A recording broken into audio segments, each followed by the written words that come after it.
नमस्कार, news one India में आपका स्वागत है। आपके साथ मैं धर्मराज सिंह। दिल्ली के उप मुख्यमंत्री मनीष सिसोदिया ने केंद्रीय शिक्षा मंत्री रमेश पोखरियाल निशंक को चिट्ठी लिखी है। चिट्ठी में उन्होंने कहा है कि छात्रों को बगैर वैक्सीनेशन की परीक्षा के लिए ना बुलाया जाए। उन्होंने कहा है कि कोवैक्सीन या कोविशील्ड 17 से अधिक आयु वर्ग के बच्चों को दी जा सके, इसके लिए केंद्र सरकार विशेषज्ञों से राय ले। सरकार को फाइजर कंपनी से भी बात करनी चाहिए।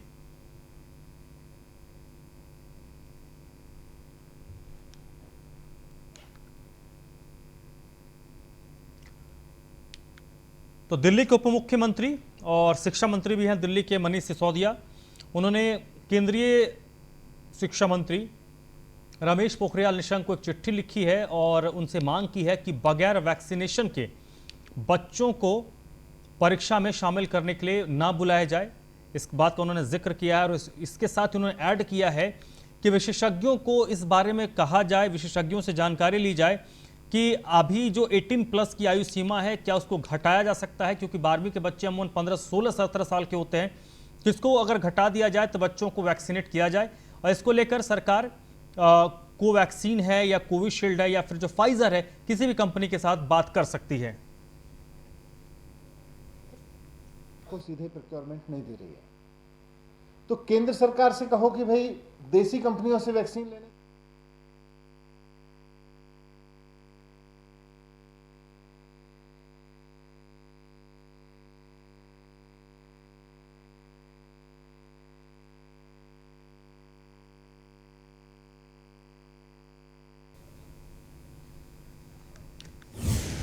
दिल्ली पुलिस की स्पेशल सेल ने ट्विटर के ऑफिस में छापा मारा। फिलहाल अभी दिल्ली पुलिस की स्पेशल सेल ने लाडो सराय और गुरुग्राम में एक साथ छापेमारी की है।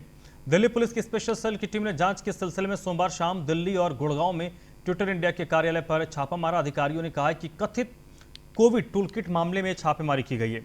संबित पात्रा ने 18 मई को अपने ट्वीट में कागज साझा किया था जिसमें कांग्रेस का लेटर हेड था और इसमें बताया गया था कि सोशल मीडिया पर किस तरीके से ट्वीट और जानकारी साझा करनी है। बीजेपी के तमाम नेता इससे लेकर कांग्रेस पर हमलावर थे। दूसरी ओर कांग्रेस इसको लेकर इसे फर्जी बता रही थी। पार्टी ने इसके खिलाफ पुलिस में केस भी करवाया है। इस बीच अगले ही दिन यानी गुरुवार को ट्विटर के एक एक्शन से बीजेपी और उसके खासतौर पर संबित पात्रा को बड़ा झटका लगा। ट्विटर ने संबित पात्रा के इस ट्वीट को मैनिपुलेटेड मीडिया बताया, यानी तोड़ मरोड़ कर पेश किया गया। ट्विटर के मुताबिक संबित पात्रा के ट्वीट में जो जानकारी वो सही नहीं है और गुमराह करने वाली है।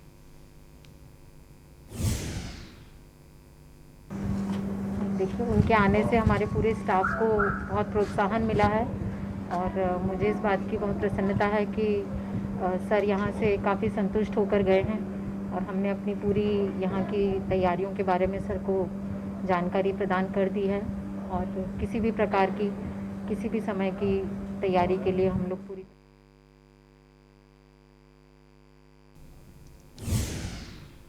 दिल्ली के कई वैक्सीन सेंटर में वैक्सीन खत्म हो गई, जिसके बाद इन सेंटर्स पर टीका नहीं लगने के बोर्ड लगाए गए हैं। निगम पार्षद सीमा भूपिंदर मलिक ने एक वैक्सीन सेंटर का दौरा किया। इस मौके पर उन्होंने दिल्ली सरकार पर निशाना साधते हुए कहा है कि दिल्ली सरकार राजनीति कर रही है और लोगों को गुमराह भी कर रही है।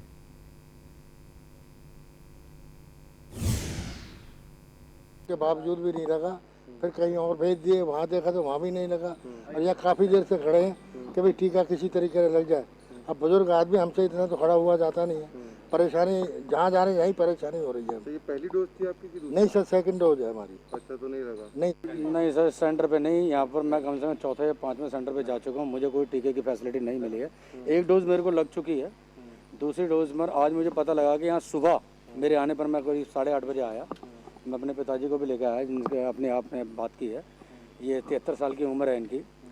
इन लोगों को भी दूसरा डोज था, इनको भी नहीं मिल पाया। इसके बावजूद इस समय मैं मौजूद हूँ डिफेंस कॉलोनी के अंदर, जहाँ कोविड सेंटर के बाहर मैं मौजूद हूँ और मेरे सामने एक बोर्ड लगा हुआ है। आप देख सकते हैं कि आज टीका नहीं लगेगा। मैं बता दूं कि जिस तरीके से दिल्ली सरकार दावे कर रही थी, लोगों को कह रही है कि वैक्सीन सेंटर पे जाए, वैक्सीन लगवाए, और एक तरफ वो है वैक्सीन सेंटर बंद कर रही है। इसी पे हमारे साथ चर्चा पे है निगम पार्षद सीमा भूपेंद्र मलिक जी 58S से है। ये हम इनसे बात करेंगे, क्या सारा मामला क्या है। जी नमस्कार। ये हम अपने डिफेंस कॉलोनी के बी ब्लॉक जो डिस्पेंसरी है उसके सामने खड़े हुए हैं। आज सुबह से ही हमारे पास फ़ोन कॉल्स और मैसेज कि आपने जो सर्कुलर दिया था कि यहाँ पर वैक्सीनेशन हो रहा है 45+, आज यहाँ कोई वैक्सीनेशन नहीं हो रहा, क्या कोई छुट्टी है या क्या प्रॉब्लम है? जब हमने डॉक्टर से पता किया, यहाँ के स्टाफ से पता किया, तो उन्होंने बताया मैम आज के जो डोज लगने थे, यहाँ डेली 150 से 200 लोगों का वैक्सीनेशन होता, आज हमारे पास कोई वैक्सीनेशन किट आई ही नहीं। ग्राउंड जीरो पे जाके देखो आप, हर कोई कंप्लेन कर रहा है। हमारे पास कितने लोगों के फ़ोन आते हैं कि हमारे पास शाम का खाना नहीं है। बीजेपी के लोग भी बांट रहे हैं, एज ए निगम पार्षद मैं भी बांट रही हूँ, एमपी भी बांट रही हैं, जिनसे जो जितना हो सकता है, चाहे ड्राई राशन है या हम ऑक्सीजन सिलेंडर की हेल्प कर सकते हैं, वैक्सीनेशन की हेल्प कर सकते हैं, हम अपने बेस पे जितना कर सकते हैं उतना ही कर सकते हैं। इस समय देश की राजधानी दिल्ली में वैक्सीन की कमी के कारण वैक्सीनेशन सेंटर को बंद करना पड़ रहा है। देश के साथ साथ दिल्ली में वैक्सीन की कमी के लिए दिल्ली सरकार केंद्र सरकार को जिम्मेदार मानती है। सोमवार को प्रेस कॉन्फ्रेंस करते हुए डिप्टी सीएम मनीष सिसोदिया ने कहा कि जब देश को वैक्सीन की जरूरत है तो केंद्र सरकार मंजूरी का खेल क्यों खेल रही है।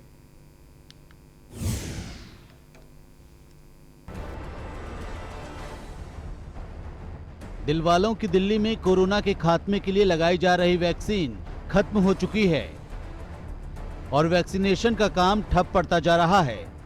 दिल्ली में वैक्सीन का अकाल होने पर उप मुख्यमंत्री मनीष सिसोदिया ने केंद्र सरकार पर करारा हमला किया है। सिसोदिया ने कहा कि जब पूरी दुनिया फाइजर और मॉडर्ना, जॉनसन एंड जॉनसन जैसी कंपनियों की वैक्सीन को मंजूरी दे रही थी तो केंद्र सरकार लापरवाही में व्यस्त थी। केंद्र सरकार से बोलो इनको मंगा लो, तो केंद्र सरकार मंजूरी तो नहीं देती उनको, कहती है आप सीधे खरीद लो, राज्य सरकार ने सीधे खरीद ले। राज्य सरकारें सीधे खरीदने के लिए कंपनियों से बात करती हैं तो कहते हैं कि वो कंपनियां बताती हैं कि केंद्र सरकार हमसे बात कर रही है, हम तो केंद्र सरकार के साथ बात कर रहे हैं। तो ये क्या मजाक बना रखा है वैक्सीन को लेकर? ऐसी क्या मजबूरी है, ऐसी क्या मजबूरी है कि हम केवल और केवल देश में बनी 2 कंपनियों की वैक्सीन के सहारे निर्भर हैं, और वो भी आप उनको निर्यात किए जा रहे हो, आप उनको एक्सपोर्ट किए जा रहे हो, वो देश में उपलब्ध नहीं है। और जब राज्य सरकारें अंतर्राष्ट्रीय बाजार में जाती हैं तो वहाँ से पता चलता है कि देश में तो अभी इन वैक्सीन को मंजूरी नहीं दी गई है।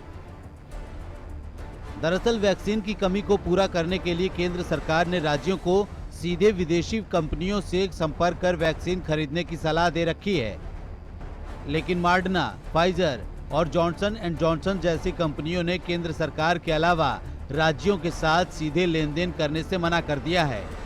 वहीं मनीष सिसोदिया ने कहा कि दिल्ली में वैक्सीन की कमी के चलते 400 से ज्यादा सेंटरों को बंद कर दिया गया है। ये क्या मजाक चल रहा है? एक तरफ आप कहते हो ग्लोबल टेंडर से अंतर्राष्ट्रीय वैक्सीन खरीद लाइए, राज्य सरकारें जाके खरीद ले। अभी तो राज्य सरकारों को भारत जो वैक्सीन खरीदनी है, जिनके लिए आप कहते हो टेंडर कर लो, उनको भारत सरकार मंजूरी तो दे। अभी तक मंजूरी भी नहीं दी गई है, क्योंकि मॉडर्ना और फाइजर दोनों कह चुकी हैं कि हम केंद्र सरकार से बात कर रहे हैं, हम राज्यों के साथ में डील नहीं करेंगे। और ये बात दिल्ली की नहीं है, पूरे देश की राज्य सरकारों की बात है। दिल्ली सरकार की मांग है कि केंद्र सरकार खुद वैक्सीन खरीदकर राज्यों को दे या फिर वैक्सीन खरीदने के प्रोसेस को आसान और सुगम बनाए, जिससे दिल्ली सरकार दिल्ली के लोगों का टीकाकरण जल्द से जल्द कर सके। वहीं एक बार फिर से देखना होगा कि केंद्र में बैठे सत्ताधारी दिल्ली और देश में वैक्सीन की कमी को पूरा करने के लिए क्या क्या कदम उठाती हैं, या फिर दिल्ली को वैक्सीन के दर्द के साथ ही छोड़ दिया जाता है। Bureau report, news 1 India. राजधानी दिल्ली में कोरोना संक्रमण को फैलने से बचाने के लिए एमसीडी की ओर से सैनिटाइज करवाया जा रहा है। वहीं आज आरएसएस के कार्यवाहक अपने संघ के युवाओं के साथ मिलकर मोक्षधाम पहुंचे और शमशान घाट में सैनिटाइज किया। स्वयंसेवकों ने वजूरपुर जेजे कॉलोनी के शमशान घाट पर सफाई की और पूरे शमशान घाट को सैनिटाइज किया। मौके पर आरएसएस के कार्यवाहक सतवीर सिंह से खास बातचीत की हमारे संवाददाता दीपक शर्मा ने।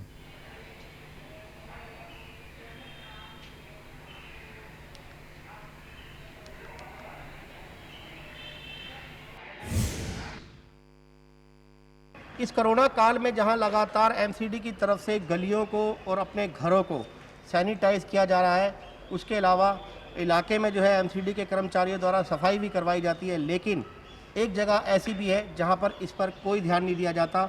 जहां पे अगर ध्यान दिया गया, उसका ख्याल आया तो वो आया आरएसएस के कार्यवाहक को, और आरएसएस के जो जवान थे वो आज मोक्ष धाम पर पहुंचे वजीरपुर जेजे कॉलोनी के, जहां पे उन्होंने ना ही इस पूरे मोक्ष धाम की सफाई की, इस शमशान घाट की सफाई की, बल्कि इस पूरे शमशान घाट को सैनिटाइज भी किया। क्योंकि ये बताइए कि क्या मन में ख्याल आया कि सब जगह तो सैनिटाइज हो रहा है एमसीडी की तरफ से, मोक्ष धाम में आप शमशान घाट में आज सैनिटाइज करने के लिए? देखिए, महामारी का इतना प्रकोप चल रहा है, इतनी बॉडियां जल रही हैं, इतना कुछ हो रहा है। अच्छा, ये शमशान घाट रेजिडेंशियल एरिया में है, तो इतनी यहाँ से जितनी भी दिक्कतें आती हैं, इतना कुछ हो रहा है, तो एक मन में विचार आया कि लोग यहाँ शमशान घाट के पास से निकलने से डरते हैं। इतना पैनिक समाज के अंदर आ चुका है। आपके स्वयंसेवक जो थे कि उनको डर नहीं लगा, क्योंकि यहाँ पे कोविड की बॉडियाँ भी आई थी हैं जलने के लिए, तो कहीं ना कहीं पीपीएफ किट वगैरह कुछ इस तरह का नहीं आपके जवानों ने पहन रखा था? कहीं सोचना पड़ रहा होगा, किसी विचार करना पड़ रहा होगा कि इस जगह हम जा रहे हैं, कोई डर हो इस तरह का कि कल को हमें कोई कोरोना की बीमारी लगे? देखिए, अगर हम सेवा करने निकले हैं, अगर डॉक्टर अगर अपने मरीज को देखने जा रहा है और उसके मन में डर आ गया, तो वो मरीज की सेवा ही नहीं कर पाएगा। इसीलिए सेवा का जब भाव हम रखते हैं तो इन चीज़ों को, डर को पीछे रखते हैं। तो आप देख सकते हैं ये सतबीर जी हैं जो आरएसएस के कार्यवाहक हैं, और इस एरिया में जो है इन्होंने सोचा कि यहाँ पर जो शमशान घाट है, यहाँ आसपास से जो लोग हैं वो निकलने से भी डरते हैं, और इसलिए इनके मन में ख्याल आया कि ये जो अपने आरएसएस के इनके जो कार्यवाहक हैं, जो संघ सेवी हैं, उनको ये लेकर आज यहाँ पे शमशान घाट पे पहुँचे, और तमाम शमशान घाट की जो है आज इन्होंने यहाँ पे ना ही सफाई की, बल्कि इस पूरे शमशान घाट को जो है सैनिटाइज किया गया, ताकि यहाँ आसपास से गुजरने वाला व्यक्ति जो है वो इस चीज़ से ना डरे, वो भी निश्चिंत होकर आसपास से निकले, और साथ ही जो शमशान घाट में आने वाले लोग हैं वो भी बेनिश्चित होकर यहाँ पर आएँ और अपने मोक्ष धाम पर जिसकी भी वो अर्थी जलाने के लिए यहाँ पर आए हैं उसको मोक्ष मिले, ऐसा इनका विचार था मन में। दिल्ली के लोधी रोड मेहरचंद मार्केट में आज बीजेपी सांसद मीनाक्षी लेखी और यूथ वेलफेयर एसोसिएशन के लोगों ने गरीब लोगों को राशन वितरित किया। मौके पर सांसद मीनाक्षी लेखी दिल्ली सरकार पर भ्रष्टाचार का आरोप लगाया। उन्होंने कहा कि यूथ लगातार जनता के बीच काम कर रहे हैं। सांसद ने कहा कि जनता दिल्ली सरकार के कामों से परेशान है। दिल्ली सरकार सरकारी राशन को लोगों के बीच बांट ही नहीं रही है।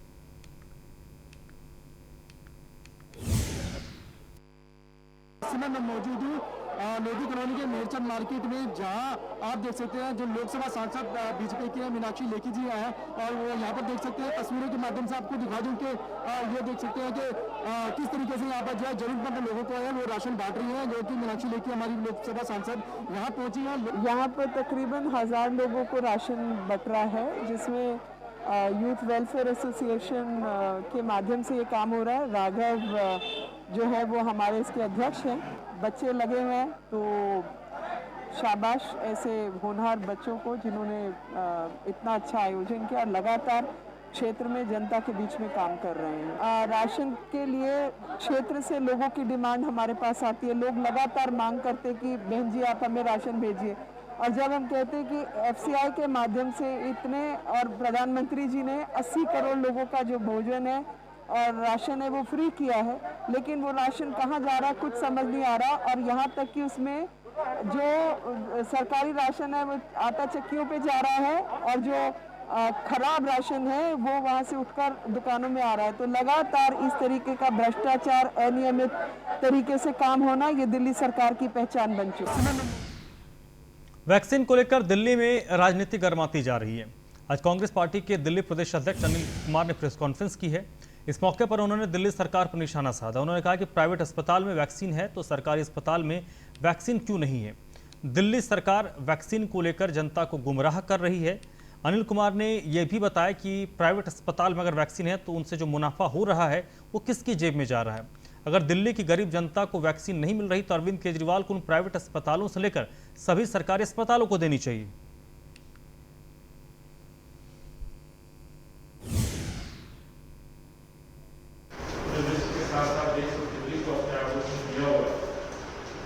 और इस महामारी को खत्म करने या इस महामारी के साथ लड़ने को लेकर के जिस तरह से पूरे विश्व में जो तैयारियां हुई और काफी हद तक कुछ देशों में इस पर काबू पाया गया, जब उसकी तुलना हम देश और दिल्ली से करते हैं तो बड़े अफसोस के साथ कहना पड़ता है कि उस तरह की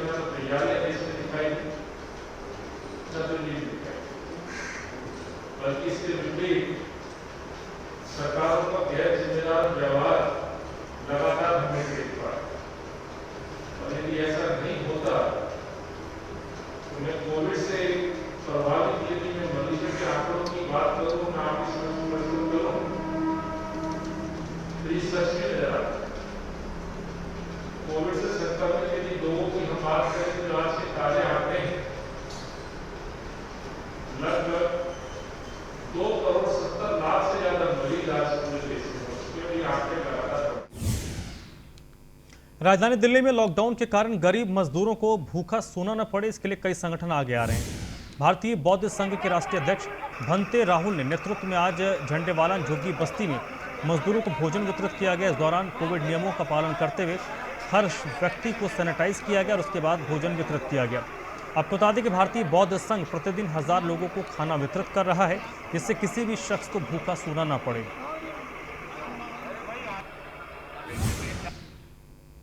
भारतीय जनता पार्टी पूरी दिल्ली में सेवा ही संगठन कार्यक्रम के अंतर्गत कोरोना महामारी में हम लोगों की मदद कर रहे हैं। ऐसे समय में जब लोग रोजगार जिनके पास नहीं बेरोजगार हुए, तो हमारे कार्यकर्ता लगातार भोजन, राशन, स्टीमर, सैनिटाइजर, मास्क और इम्यूनिटी किट और खाना अस्पतालों के बाहर ही बांट रहे हैं। प्रॉब्लम आ रही है सांस की, लोग रोज स्टीम लें, भाप से लें, लोग खरीद नहीं पाते हैं महंगी होने के कारण। तो ये हम इसलिए ये बांट रहे हैं, इसका वितरण कर रहे हैं कि लोगों के किट से, उनकी स्टीम से फेफड़े, लंग्स उनके। दिल्ली में कोविड-19 से मरने वालों का आंकड़ा दिन प्रतिदिन अब कम हो रहा है। आज न्यूज इंडिया की टीम ने दिल्ली के शमशान घाटों का जायजा लिया। मौके पर शमशान घाट के पंडितों ने यह बताया कि अब 4 से 5 दिन में एक कोविड-19 मरीज का शव आ रहा है, जबकि आमतौर पर आने वाले लोगों लाशों का आंकड़ा भी कम हुआ है। जबकि कोरोना काल में रोजाना 30 से 35 बॉडीज आती थी, जिसमें 10 कोविड-19 से मरने वालों की होती थी। हमारी संवाददाता भावना सिसोदिया ने पंडित निखिल से खास बातचीत की है।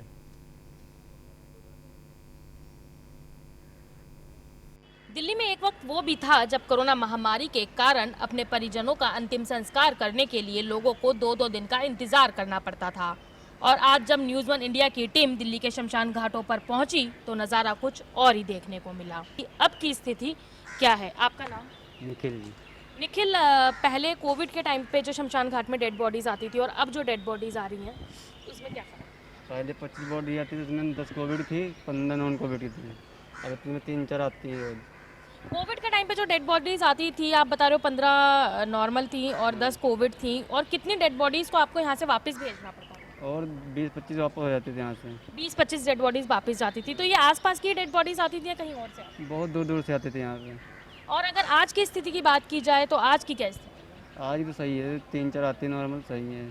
और अगर कोविड की डेड बॉडीज की बात की जाए? कोविड एक भी नहीं आई, कल आई थी, आज बिल्कुल नहीं है। ये आंकड़ा कब से कम होता नजर आ रहा है? ये 4-5 दिन हो गए। तो इस बात को देखकर अंदाजा लगाया जा सकता है कि दिल्ली में कोरोना का जो कहर था वो थम रहा है। धीरे धीरे मौतों का आंकड़ा भी रुकता जा रहा है। दिल्ली से न्यूज़ 1 इंडिया के साउथ दिल्ली स्थित साकेत थाने की पुलिस ने ब्लैक फंगस इंजेक्शन के ब्लैक मार्केटिंग करने के मामले में 2 आरोपियों को गिरफ्तार किया है। पुलिस टीम ने इन आरोपियों के पास से 20 इंजेक्शन बरामद किए हैं और 3 मोबाइल और 1 कार जब्त की है। ये आरोपी एमआरपी से 36 गुना अधिक कीमत पर इंजेक्शन को बेच रहे थे। फिलहाल पुलिस ने दोनों आरोपियों के खिलाफ मामला दर्ज कर लिया है और मामले की जांच कर रही है।